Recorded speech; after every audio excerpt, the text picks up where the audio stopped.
शासनाने त्याचबरोबर जे कितें पुरातत्व खात्याचे मिनिस्टर आसात तांच्यांनी या निवेदन आनी ह्या गोष्टीची त्वरित दखल घेवन संबंधित जे अधिकारी आसा तांकां डायरेक्शन दिवपाक जाय की त्वरित थंय एक फलक लावचो की हो अमूक अमूक हातकातरो काम ही ताची माहिती आनी हाचें रक्षण संरक्षण जावचें।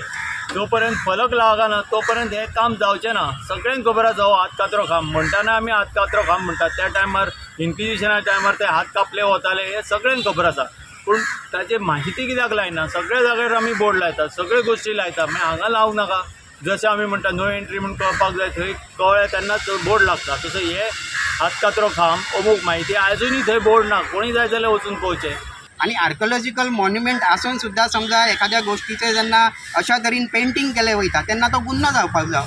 आणि आमी हिंदू जनजागृती समिती आणि सगळी हिंदुत्ववादी संघटना सरकार कडेन मागता, आर्किओलॉजी सायट्स कडेन मागता किंवा सगळ्या ह्या अधिकाऱ्यांकडे मागता की त्यांच्यानी ही जी गोष्ट कोणी केल्लेली आसा हो गुन्हो जेणी कोणी केल्लेलो आसा पळय त्याच्या विरोधात कारवाई जावची ही आमची मागणी आसा। दुसरी गोष्ट म्हणजे ही की हातकातरो खांब जो आसा तो एकमेव असं एक एविडन्स आसा की आमच्या हिंदूंचेर अन्याय अत्याचार जाल्ले, त्याच्यामुळे हेजे रक्षण जतन हे जावपाक जाय।